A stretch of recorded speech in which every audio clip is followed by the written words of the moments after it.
Hello and welcome to Khumbza Afrika Amplified podcast reverberating across Africa and beyond. It is a pleasure to have you with us in this platform.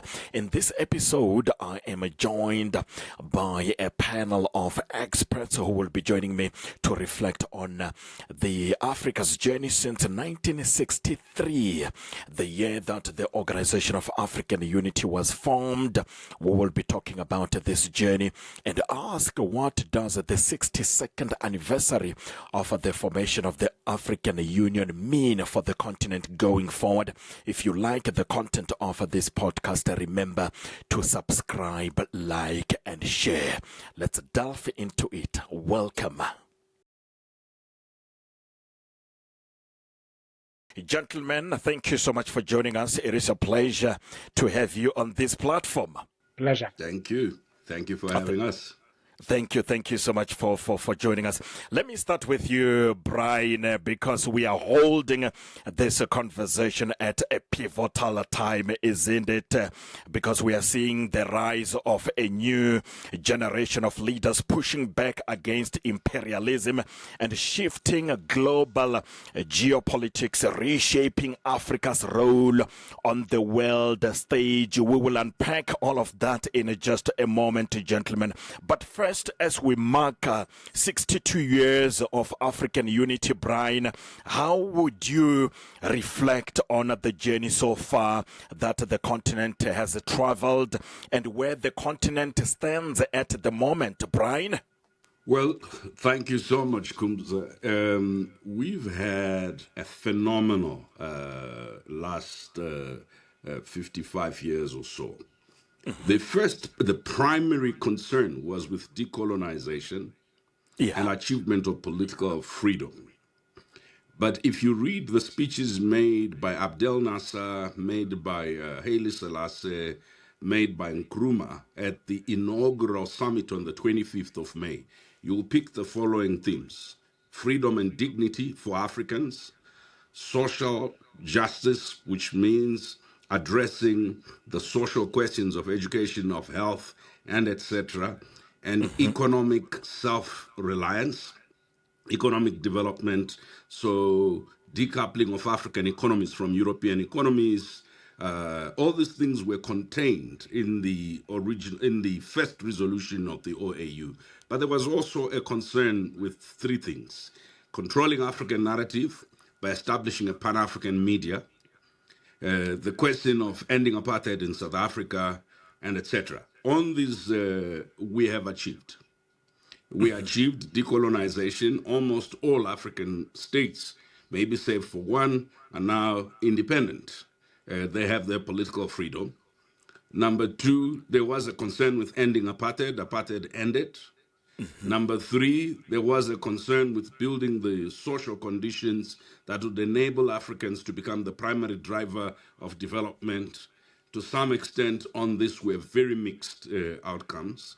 But number four, the economic question, economic self-determination, so that Africa does not become dependent on the developed world, but is able to beneficiate, as Nkrumah said at that inaugural summit, its resources, so that Africa can industrialize on its terms.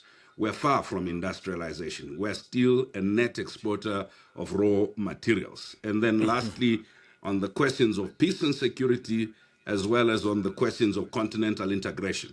We now have the Continental Free Trade Agreement, AFCFTA, and we're moving slowly towards freedom of movement and right of residence and right of establishment. On peace and security, we had a relative moment of peace, but we have now gone back a couple of steps. So it is a mixed set of achievements. I think the most tragic component is that there are things that Europeans and former imperial powers have continued to do to destabilize, but there are things that our leadership has failed to do. There's been a failure of vision, the ability to see the big picture and move towards the big picture. We still have a race to the bottom where we compete for charity from those who take our raw materials. We have also failed to integrate as rapidly as we should, even within small regions such as SADC, because I think we place a very high premium on politics. as opposed to transformative understanding of Africa's location in Yeah. geopolitical context. So I'll leave it at that. I think that it's a mixture of progress and regress. You are talking about the mixed outcomes there, Brian, which is interesting. But would you say that the current wave of anti-imperialist sentiment, Brian, and of course the assertive leadership that we are seeing at the moment on the continent, does that mark a turning point, Brian, for Africa, or are we seeing a recurring pattern here in a new form? What we are seeing, first, I think what we need to celebrate is not the impetus of sentiment against imperialism Yeah. and recolonization, but it is the growth of an impetus of sentiment around self-belief and self-confidence. Because the true nature of Pan-Africanism is not in its oppositional ideology towards former enslavers, former colonizers, but in its inward focus on that self-confidence that in unity we can co-create the value that enables us to project African interests, African values, and African leadership on the global stage. That has grown in leaps and bounds, whether it's young people creating through digital platforms, or it's entrepreneurs, or it's governments doing phenomenal developmental projects to benefit their people. The anti-imperial sentiment is a reaction to a failure of African regional collectivism, whether it's in ECOWAS or it's in SADC or elsewhere. And this is an indictment because it shows that there are African leaders who are committed to an anti-imperial, anti-colonial approach to African development.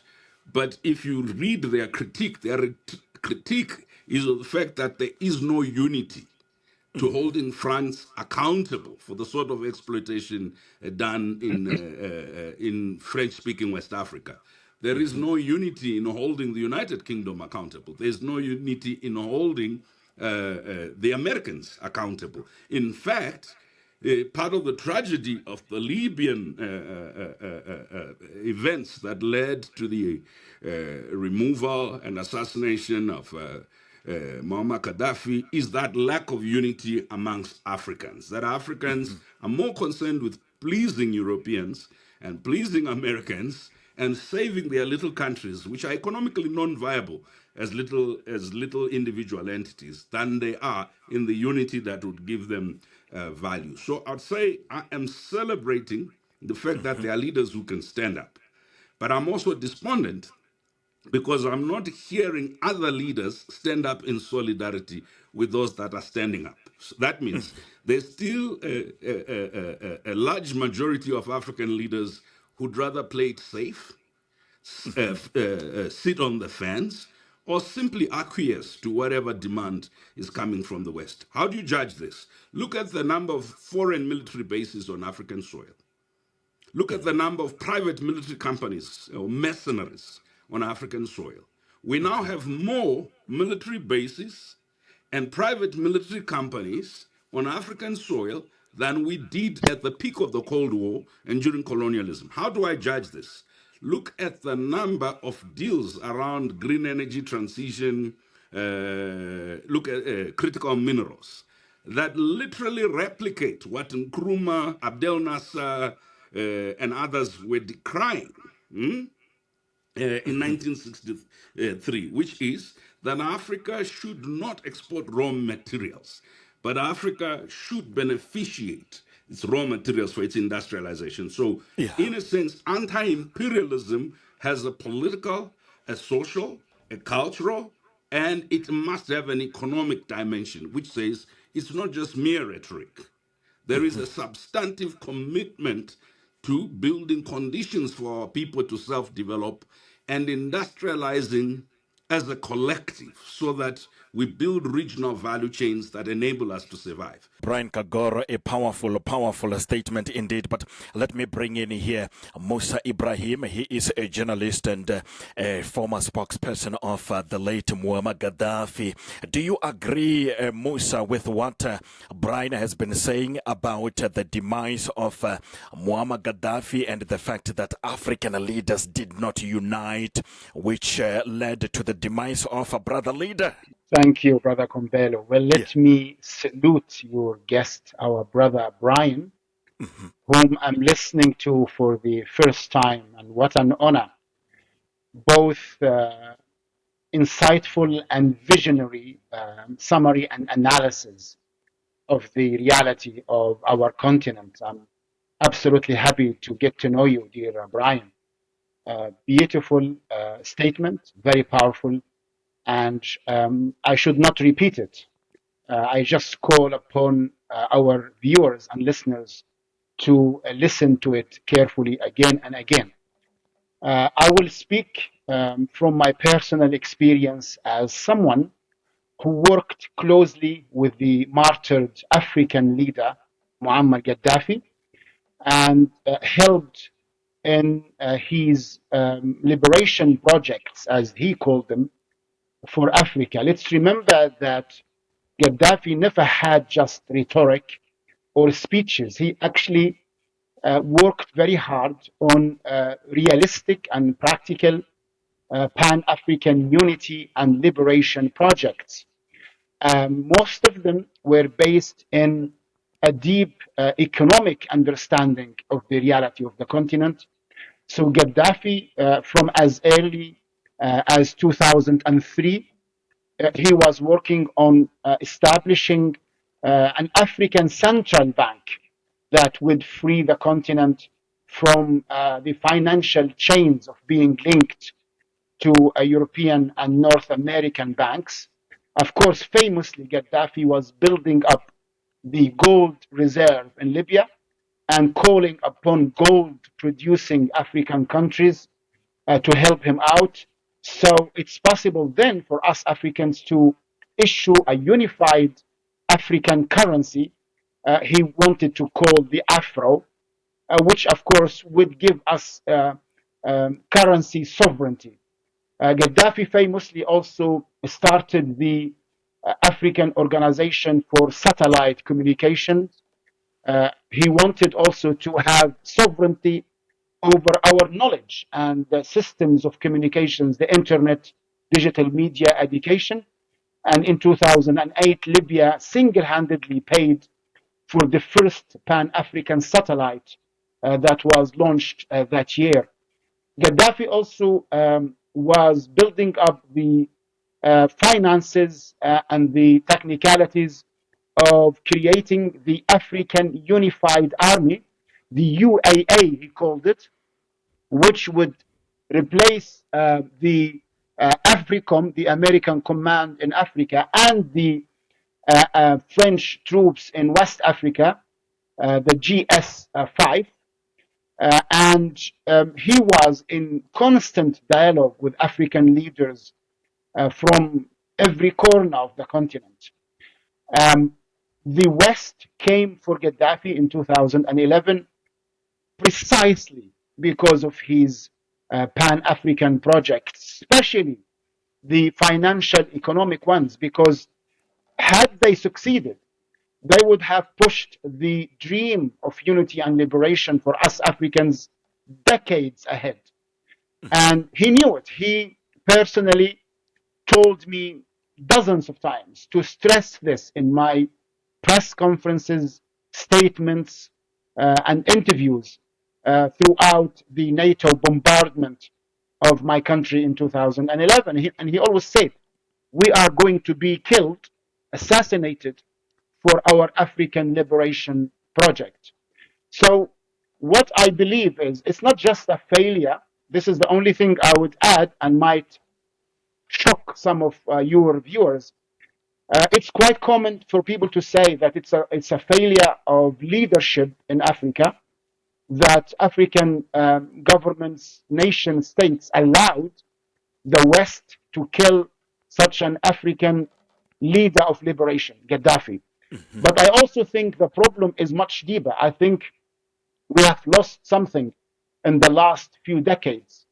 There is general ignorance among us Africans, ordinary people. There is a genuine disconnection between people and the African dream of liberation and sovereignty. And now you find people dividing themselves, Africans, along linguistic lines, racial lines, religious lines, geographical, regional lines. There are, as we speak now, hundreds of thousands, no exaggeration here, but actually millions of Africans who are involved in civil wars and civil conflicts. And an African tribe here wants to establish its own nation state, and an African tribe there is collaborating with a Western European power to fight against another African tribe. There is a sad reality. I'm not gonna quote it. I'm not gonna paint it. We need to face it, and we need to fight against it.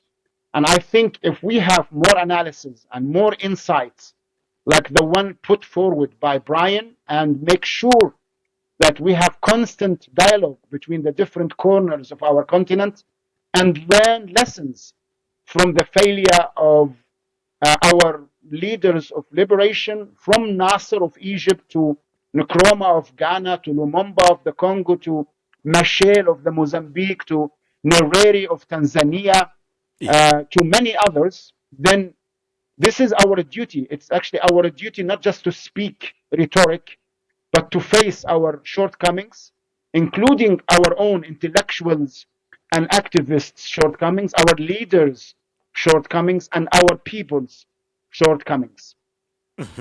But how do we fight it though, Ibrahim? How does the continent make sure that it achieves the ideals, the vision that Muammar Gaddafi had about the continent? Because you spoke about his vision of creating a single currency and also creating a United States of Africa. How does the continent move forward to make sure that we achieve the vision that Muammar Gaddafi had? I travel extensively across the continent, and I'm always saddened by one fact that I see. There are thousands upon thousands of active young people, and it's really a joy to the eye to see them, very interesting, very enthusiastic, energetic young men and women in all corners of the continent. However, I see many of them fighting unnecessary battles. They are involved in very small civil society battles, fighting for, the rights of minorities here and there, or for this identity politics issue. Many of them don't have the bigger picture in their hearts. They don't have this Pan-African dream. They don't understand, as Brian rightly said, that any African nation state cannot be free because it will never be able to build a local national economy that will make it a truly independent sovereign state. To industrialize, this is ABC economy, ABC economics. To industrialize, you need to have the market, and you need to have the market to scale. So market of production and market of consumption. No African state has that size. Even European powerful countries like Germany or France or Italy, they will never survive without the European market. They will never survive without their exports to the global market. And yet, you find little tiny African states thinking that they can indeed be free and liberated and sovereign and industrialize based on their disconnected, delinked African nation state. So we need to spread this revolutionary knowledge, and we need to communicate. It's sad that I did not communicate with you before, for example, in the last few years. So it's a great chance to connect, build up organizations, build up societies, clubs, use digital media to spread the word, and push for one fight, and one fight only, which is the unity and liberation of Africa. Because once you have this, everything else will fall into place. Gender rights, linguistic rights, religious rights, freedom, everything will. In Europe, in the West, they did not fight for these civil society rights in the 18th and 19th century. They fought for unity and sovereignty and liberation. Once they industrialized, then all of these rights came into place. So some people are putting the chariot ahead of the horse. We should have the horse first. We need one fight for African central bank, African unified currency, Africa without borders, one market, and one army to keep the peace in the continent and to get away from separatist movements who are just fighting another lost war of division, and make sure that we fight against racial conflict, tribal conflict, and come together as one continent. This is, I believe, is the only fight worth fighting. Is that achievable, Brian? Well, I was at the Accra Summit, the 2007 Grand Debate, Yeah.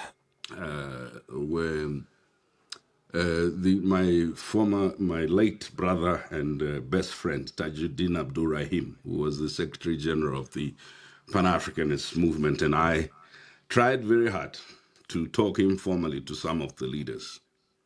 There is an obsessive, if not addictive, attachment to local chieftaincy or power at the nation state.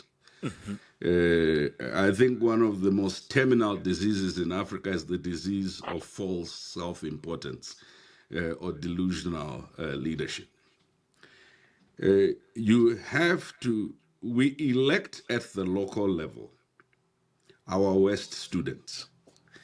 We elect at the local level. We leave politics to the most incompetent people because the most competent people have, for some reason, whether it's safety or other reasons, decided that competitive politics is not their domain. But with the growth of fake opportunities, many of them have also believed that serving within the state, in the public service and elsewhere, is also not a productive endeavor. For us to achieve the sort of unity we are talking about, we need a political consciousness that Moussa is talking about amongst faith leaders, because most Africans go to faith communities, Muslims, Christians, whatever other religion. Yeah. If this doctrine of an Africa that is self-reliant, that's able to develop on the basis of a clear vision, that's able to establish a currency for itself, is not taught in schools, in universities, is not taught in mosques and churches, what you end up have is a terminal, spiritualized dependency mentality within the citizenry. And then you have this almost autocratic celebrity type leadership that is taught ideologically and intellectually bereft. Let's be clear. They are just happy, it's sound bites, it's anecdotes, no commitment even to some of the strategies that have evolved through the OAU and the African Union. In fact, sometimes no institutional memory of those strategies. So there is a marriage, and I want to link with the great points that Moussa has made, between the consciousness of society, the consciousness of the African intellectuals and African entrepreneurs or business. In fact, the idea of the patriotic bourgeoisie needs to be brought back, because those who have money in Africa often concentrate on finding partnerships in Europe and finding partnership elsewhere, even if partnership means selling their continent. These multiple de-links or de-linkages can be cured. So in short, this is achievable. It requires citizens who are conscious. It requires intellectuals who are conscious. It also requires leadership which is conscious. But it requires us to build institutions that acknowledge the following. None of our countries is viable on its own in security terms when faced with the US Africa Command, with the proliferating Chinese and Russian bases and French might. None of our countries is able to build the satellite and other technological competencies in this age of regenerative artificial intelligence. None of our countries on their own has sufficient capital, sufficient market, sufficient skills base. I mean, we're talking about critical minerals. And I keep saying to people that when we talk about critical minerals, Africa does not control the electrical vehicle market. Africa, in fact, has a lot of lithium and chrome and etc., but Africa is still importing those products. So for you to get the scale in economic terms, scale of production, as well as the sort of market you need, there is a revolution required. And that revolution requires a change in our approach to politics, a change in our approach to development, and a change in our approach to international relations, including international economic relations. As long as African countries negotiate as individual countries, we're not going to get any better deals for our critical minerals. As long as you have a small country approaching the United States or approaching China, the exploitation will continue ad infinitum. The exploitation is one thing. I think what you are hearing from Moussa and I is ideas, and visions require raw materials, and the most assured material is human beings, right? Let me land by saying to you, 52% of Africans still remain in rural areas. Now, let me put this in more exciting terms. Yeah. My great grandparents used to use a handheld hoe in order to dig the ground to plow.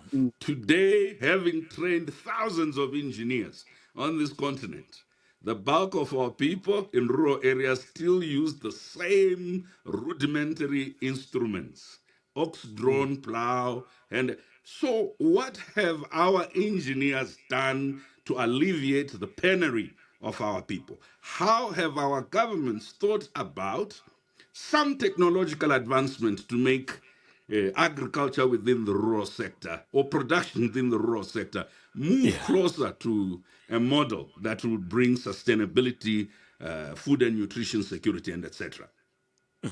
If you look at most of our countries, the last dams to be built were built by colonial regimes, which were doing it for strategic self-preservation. Post-independence government have not built dams. Very few have done anything around energy security. And yet energy remains some of our biggest problems. Brian, can I mention one out of the big, maybe a little bit dreamful projects that Gaddafi had? There was one that I was really interested in because it sounded and looked a little bit more practical and easier to implement, and yet it wasn't achieved. Gaddafi wanted to establish the Pan-African Organization for Natural Resources. And he wanted all African countries to come, whether they have gold or iron or oil or gas or any natural raw material, and then collectively they will negotiate prices, the market, the export with the rest of the world.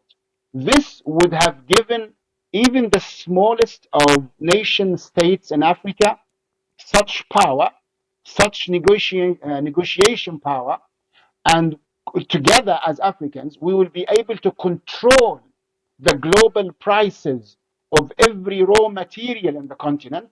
And together, we would have been able to advance technologically and train our African engineers and workers.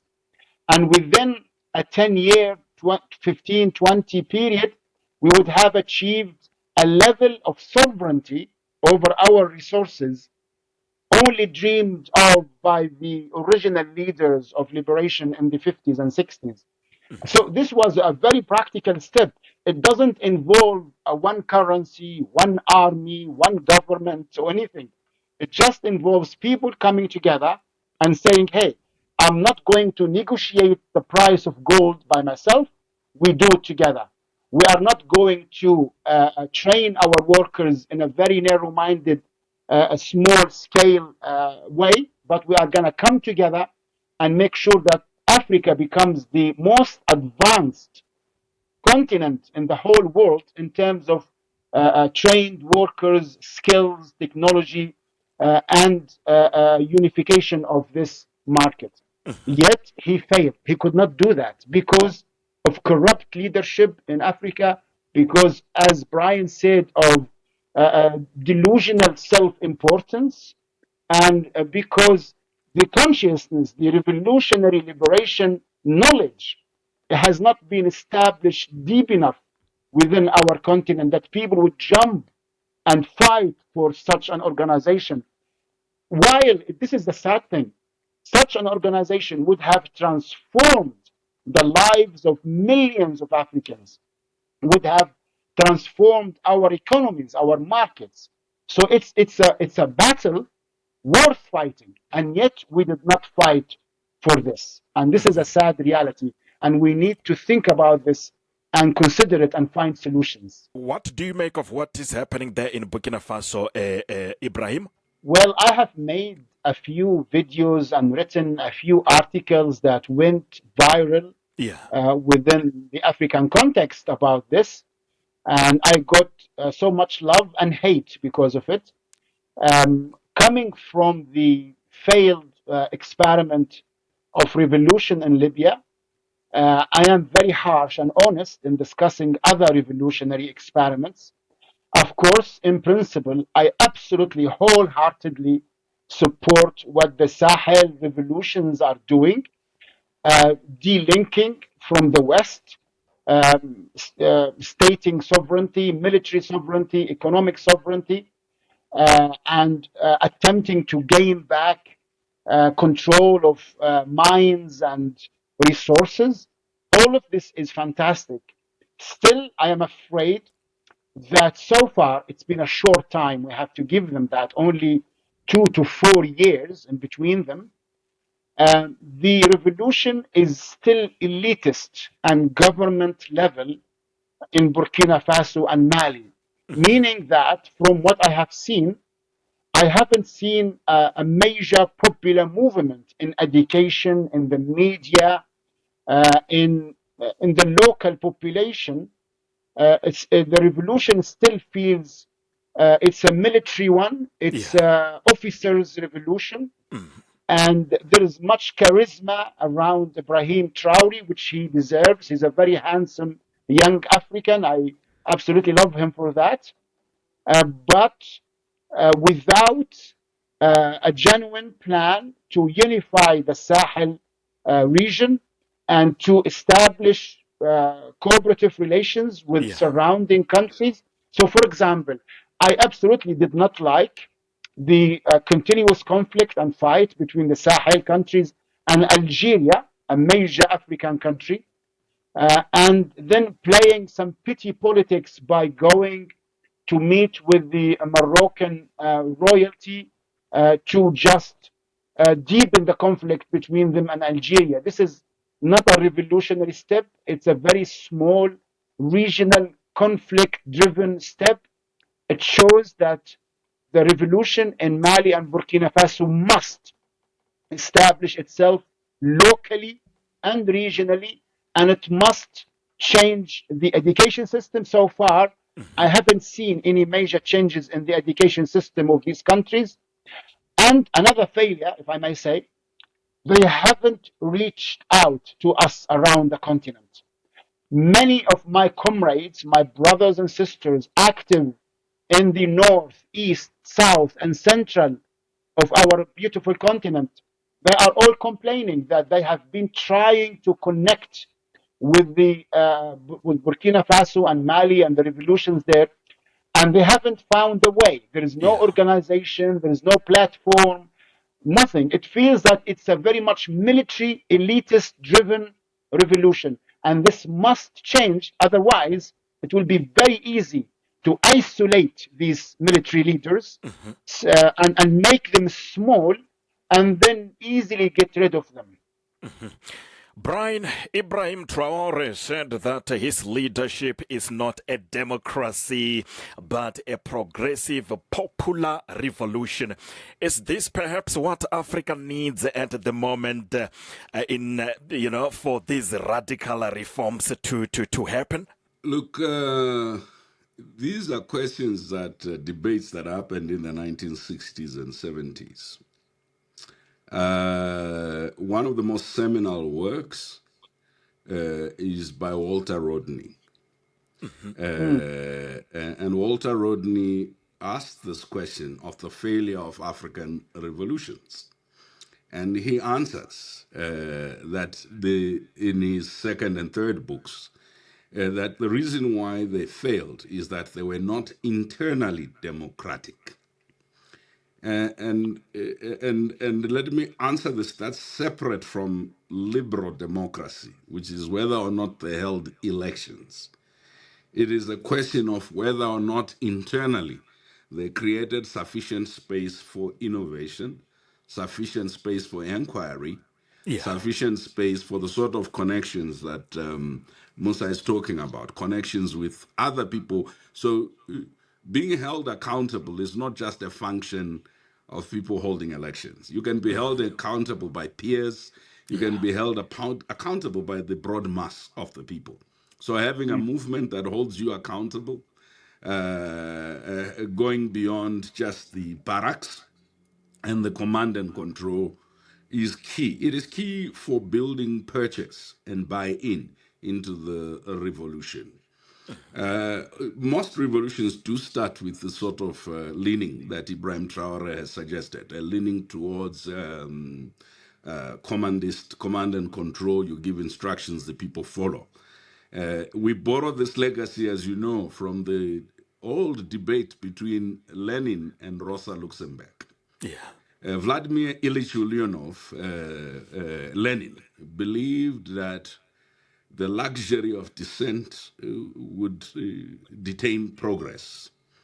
He also believed that the workers and the masses were the muscle, that the party intelligentsia or Politburo could provide the guidance, intellectual guidance. And the response by Rosa Luxemburg was that, look, even the workers, amongst the workers, are organic intellectuals who have an input into shaping the course and the nature of the revolution. Even amongst the peripheral places. So there is within the left an understanding of democraticness, which is not necessarily your classical liberal democracy. I would advise Comrade Traore that ultimately the success of any revolution is not what you do for the people. It's not even martyrdom. It's the ability to get the people to fight for themselves because they believe not in you as a person, but they believe in your ideas, in your ideals. What he has done is phenomenal. Ibrahim Traore has single-handedly managed to re-energize a debate across Africa and amongst African descendants of a leadership that does not see itself as tethered and beholden to the West, of a leadership that questions imperialism and colonialism. But what he must do, because a revolution is not a day's event or even a 4-yearly event, is go beyond the persona to the movement. And that movement has to go beyond Burkina Faso, has to go beyond the Sahel. It's an assumption of leadership that Nyerere, an assumption of leadership that Nkrumah, an assumption of leadership that Samora Machel and others realized that once you stand up to that which oppresses the collective of African peoples, you offer yourself as a leader of all African peoples. And therefore you bear an obligation, not to serve within a state defined by Berlin Conference, but to serve within an idea space, a revolutionary space that unites Africans beyond borders. You are offering a Pan-Africanist leadership bid. Now, it also means that there is a distinction between what Burkina Faso may see as strategic self-interest, as in how do we get access to the ports? And who do we want to avoid? Because some of those become peripheral. It is Fidel Castro who, in reflecting on his many years in power, said, I've never met a revolutionary who's not had to go through the pain of reform. And I want to underscore that statement by Fidel Castro because he says every revolutionary has to live with the discomfort of reform, because reform Sure. is something that most revolutionaries don't want. They want quick change. They want, and Fidel Castro's reflection was some things, unfortunately, have to be done painstakingly slow. You have to build the system, because the system then enables the revolution to survive when the excitement of the moment is gone. Yeah. So it is important to say Traore requires support from the rest of African leaders. They don't have to approve how he came to power. And that's a distinction that must be made. Approving a military takeover or approving a Pan-Africanist struggle. People are stuck in moralistic arguments about how he came to power. Even Africa's biggest thieves want to lecture Traore about how he came to power. Those who steal elections every day, kill people in order to win elections, want to lecture Traore about, oh, but you came through the barrel of the gun. Yeah. I think there must be a distinction. What Traore has started cannot be completed by Traore alone. Sure. Nor can it be committed by Traore and Goita and etc. alone. It requires a Pan-African collaboration, a collective. And this is the danger we had before. Once you don't have unity of purpose, once you do not have a collective movement, then what happens is that isolation, assassination, a replacement, and reversal happens. It is important for African leaders to realize that even if their positions are milder than Ibrahim Traore's, they need Ibrahim Traore to push some of their agenda for global multilateral reform, for financial architecture reform, for greater equity reform. Africans are harsher with each other. The same Africans that would deal with Brother Sun in North Korea are not willing to deal with Ibrahim Traore on the on the bit. But also because Traore is young and new to statecraft, I think it will be useful for us to discussing the question how to help them ramp up the diplomatic engagement with the rest of the continent. Sure. Explaining what you are doing diminishes the suspicion, even if you are not looking for endorsement. And judging everyone else around you as having failed and you yourself as being the only true revolutionary may be a popular thing, but Yeah. it is not politic, right? So I would say Traore is a representation of African youth, impatient, unhappy, discontented. Let me end it off with you, Ibrahim, because there is so much that Brian said about the legacy of Muammar Gaddafi.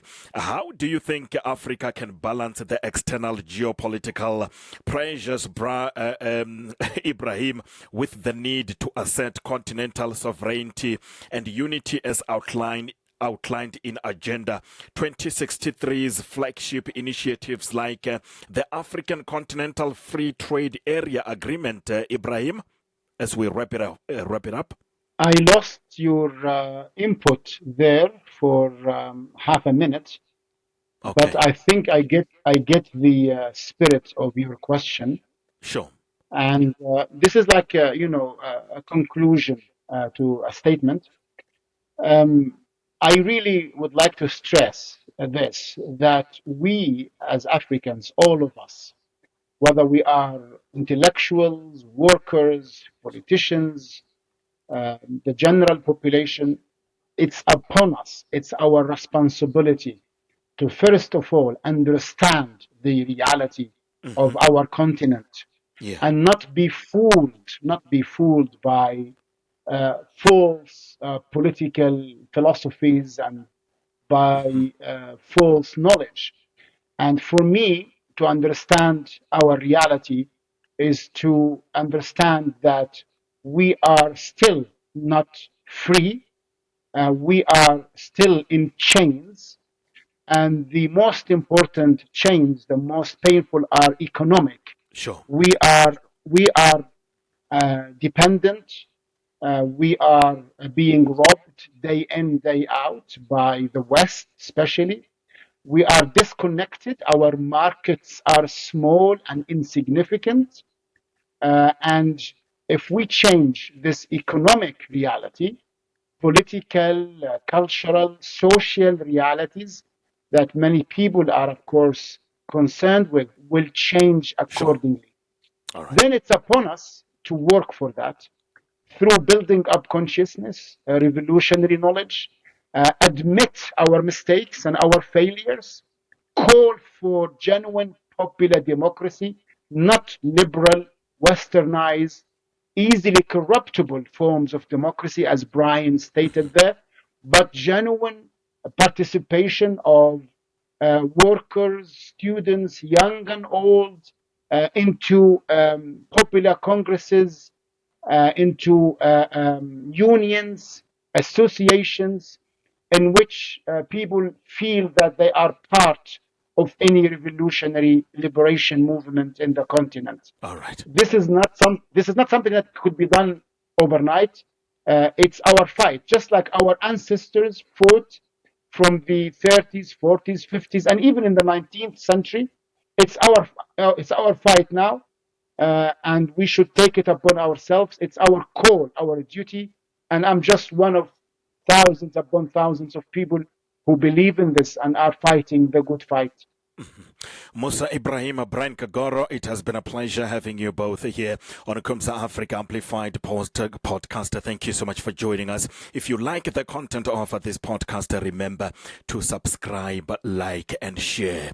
One Africa, one love. Until next time, it is goodbye for now. Cheers.